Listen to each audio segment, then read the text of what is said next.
The story of my sermon this morning starts with another return to New England, this one in 2009, after I had just started divinity school, and my younger brother Mike suggested that I start watching a show called Breaking Bad. So I had come back to New England at that point after 2 years of living abroad, one in the Republic of Turkey and one in the People's Republic of Berkeley. And one of the many happy benefits of seeing my family on a more regular basis was getting cool suggestions like this from my only sibling. If you're keeping track of score, that occurrence made my brother 2 for 2 on suggestions of basic cable TV shows that I would then fall in love with, and me 0 for 2 on suggesting UU congregations in cities where he lived and I knew the minister personally. I do not mention this because I'm pessimistic about the ability of Unitarian Universalist congregations to attract and retain young adults. I'm not a pessimist about this in general, and working with a devoted team of young adults on advising the youth group at the UU Congregation of Atlanta this year has reinforced that for me. Rather, I mentioned the 2-0 scoreboard of basic cable recommendations versus UU congregation recommendations because it seems that TV shows are in some way fulfilling needs, human needs in the 21st century that religion might have fulfilled in previous eras. Specifically, such shows very often contain stories about morality, which a professional class of interpreters then helps the masses to make sense of, and that people analyze in small groups within communities dedicated to that purpose. In the case of Breaking Bad, it starts with a common dilemma of, should I do something that is legally wrong in order to benefit my family? This question has been asked famously before, including by Tony Soprano, Vito Corleone, and Jimmy Cagney's Tom Powers, depending on how far back you want to go. So if you're not familiar with Breaking Bad or Walter White, the protagonist there, feel free to insert any of these other protagonists who you might be more familiar with. I was going to include Edward G. Robinson characters on that list, since my sermons have been light on the Edward G. Robinson references this year. But it turns out that his characters are not even as conflicted or redeeming as the ones that I've listed above. Walter White, again, is the protagonist of Breaking Bad. He's a high school chemistry teacher who is told from the outset that he's dying of cancer, and so he turns to cooking meth in order that his family might not be left broke when he does die. So as a show, Breaking Bad takes this particular moral quandary and tells some engaging stories about it. And now in the internet era, there are a multiplicity of replies to that story, which I would group into 2 categories. These categories are the episode recaps and the discussion forums. Quote-unquote recap culture, as it has become known, is a very real consideration for TV show creators. The same way that playwrights or movie directors might have in mind as they are creating the response of critics and of the general critical public, the critics and the recappers are the ones that TV show creators are looking to how they're going to respond. And then on the other hand, on the mass response side of things, you have places like Reddit and Twitter and even YouTube, where anyone who is watching or has just watched an episode of their favorite TV show can respond to it immediately as part of a community of watchers collectively shaping each other's perceptions of the show. On the one hand, this can provide an excellent kind of group support framework for being able to enjoy something that might be important to your life. On the other hand, it can lead to some ugly groupthink, as I will explain in a moment.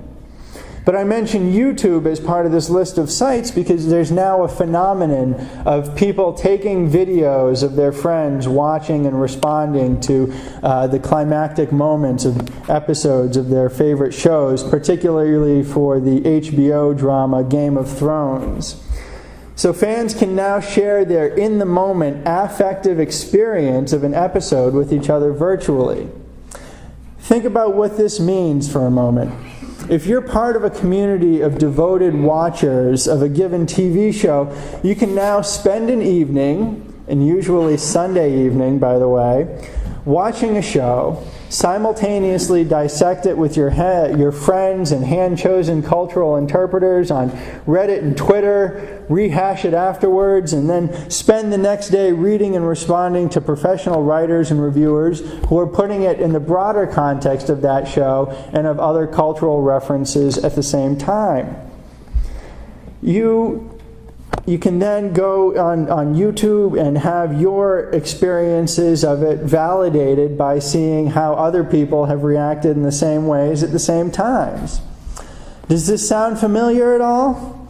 Because as someone who worked in a synagogue for a year and went to many a Friday evening Shabbat service followed by Saturday morning study of the Torah, it does to me.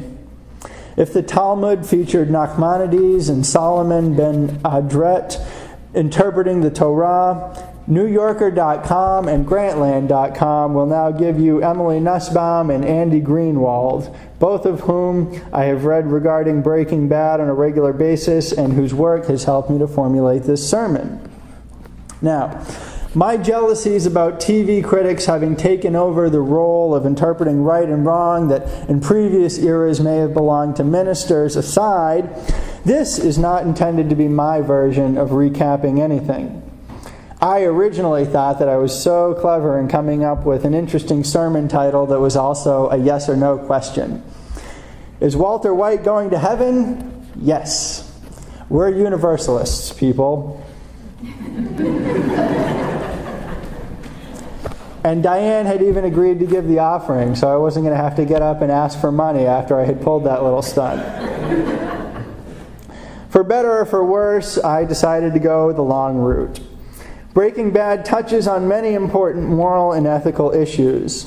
I was able to brainstorm in just half an hour earlier this week over 40 such issues that might be applicable to a sermon, just to give you an idea of the show's range, but ultimately it came down to two in particular that I will address this morning: feminism and universalism. The feminist aspect of Breaking Bad is what makes it the first show that I've ever been willing to publicly state my genuine appreciation of as a minister. It has made me a better feminist. How is Breaking Bad a feminist show? Allow me to introduce Skylar White, the quote-unquote wet blanket wife of the show's meth-cooking protagonist. If you don't watch Breaking Bad, think Carmela Soprano on The Sopranos, Adrienne Balboa from Rocky, or nearly any female in an Ernest Hemingway novel who is not a prostitute. The trope here is that of a woman who upholds the standards of civility and family commitment in the face of a masculine fantasy about power and domination, and is reviled by that man's fan base because of it. Emily Nussbaum, the amazing TV critic for The New Yorker, has a description for people who view the dynamic between such male and female leads.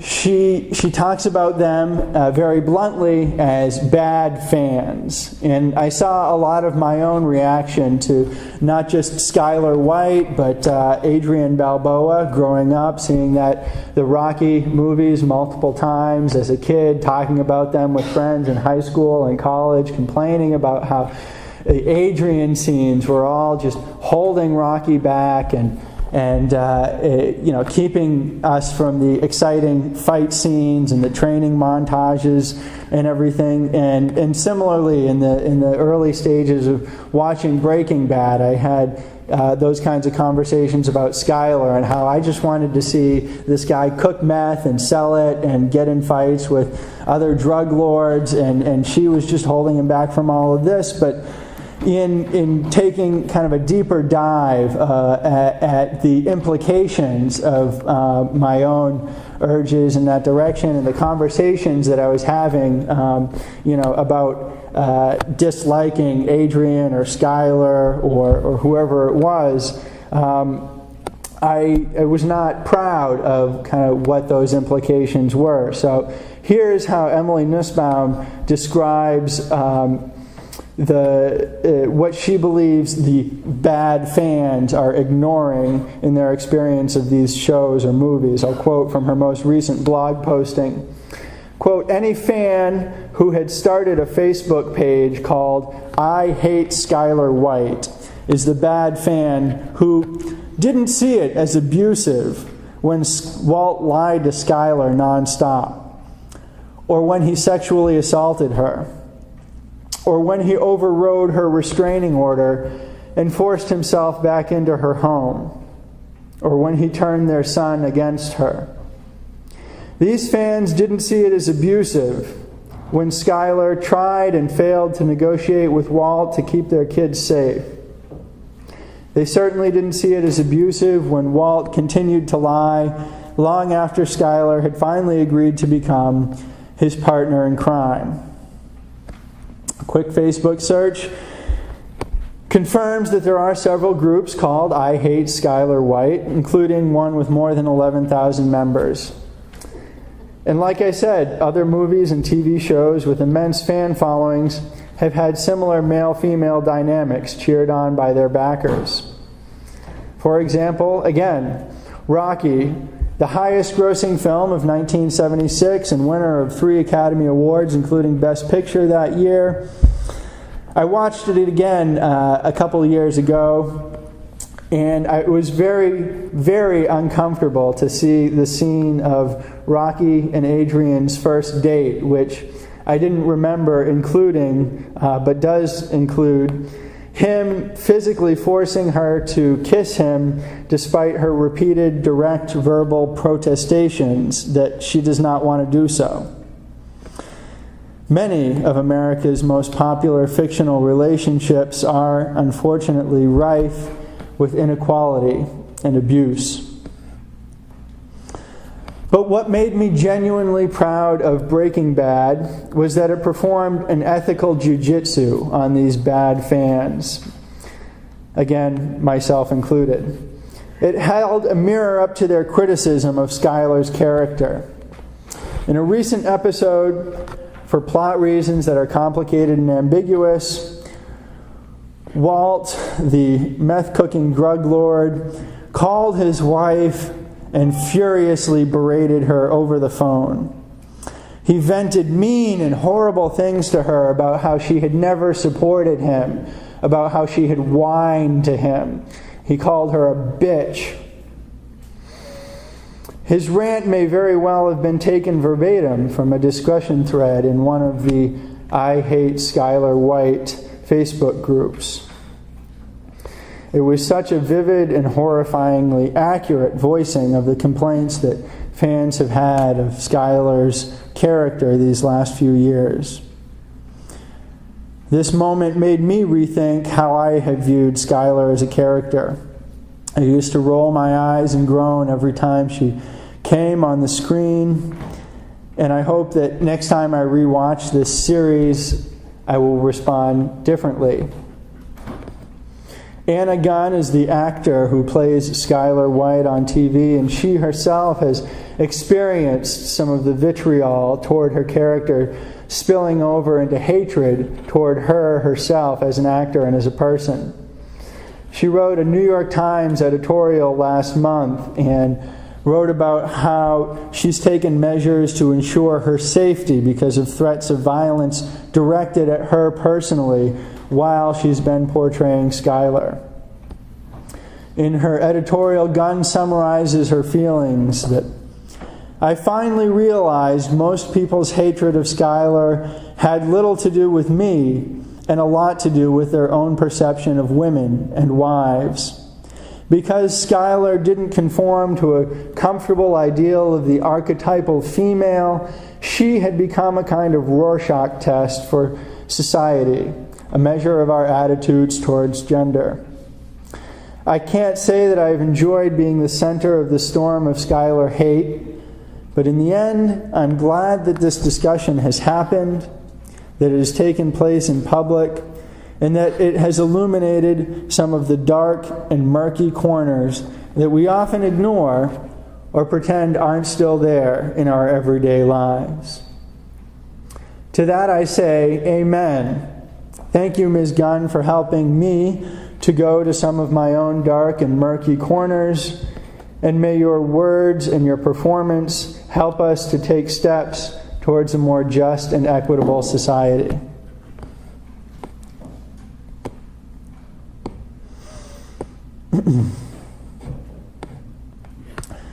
Thinking of Schuyler and Walt, on the one hand, the victim of the abuses I've described, and on the other hand, the perpetrator, I have to wonder, are the same things going to happen to each of them and to the villains that I've talked about this morning in death?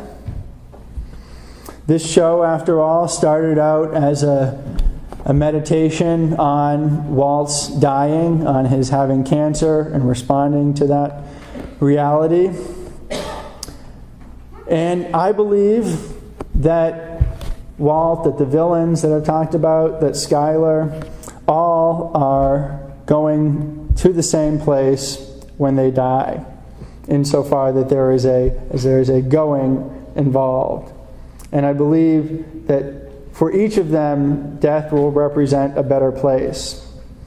Obviously, there's no empirical evidence about what happens after we die, but based on my own experiences with people who are dying, it seems like a good thing to have happen at the end of life. If TV shows are now fulfilling some of the roles which were previously occupied by religion, let us then ask, how are they doing when it comes to death? For me, at least, they do have something to offer. Let me take you back one more time to a TV moment that helped me to see death in a new way, this time on The Sopranos. I never thought of James Gandolfini, the actor who portrayed Tony Soprano, as a genius while he was alive. This year, when he died unexpectedly, that changed. I was reading an online obituary of his death that linked to a scene in The Sopranos where his character has a near-death experience. Gandolfini, portraying the murderous Tony Soprano in a dream sequence while he's in a coma, is approaching a house at night with a lively party going on inside. He's invited inside to join his family, as it is described, but told to leave his luggage, the baggage that he is literally carrying, at the door. As Tony begins to realize what entering the house will mean, an indescribable look of relief and possibility comes over his face.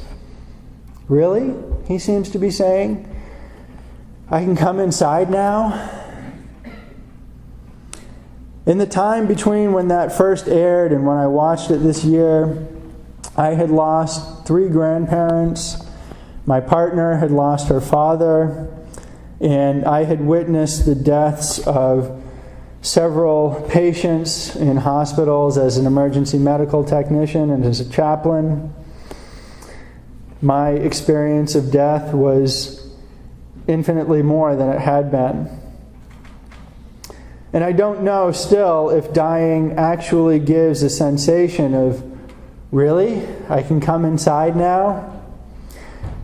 But looking at Gandolfini's face in that clip, I burst into tears thinking that those I had known and loved had died potentially with a similar sense of relief and possibility. If the price of such knowledge is an acknowledgement that bad people will experience the same relief, then that is a price I am willing to pay. For as a minister once told me, we're all going to the same place. The question is whether we will get there together. May we travel together, and may it be a blessing.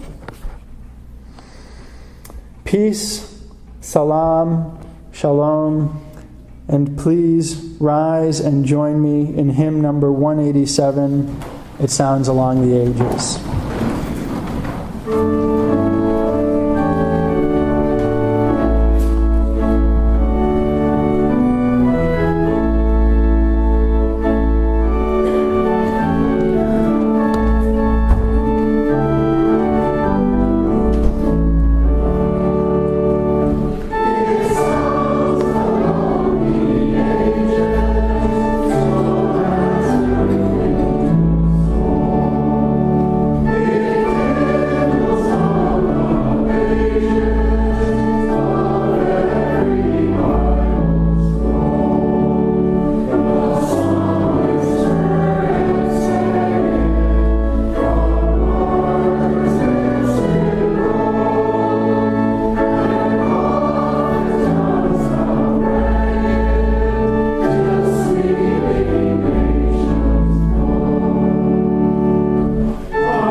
United by caring, compassion, and loving kindness, held in wisdom, understanding, and forgiveness, challenged by prophetic tradition, ambitious dreams, and each other's visions, let us go forth with the strength, courage, and energy to build just and equitable community within and beyond these walls. Go in peace into this new day.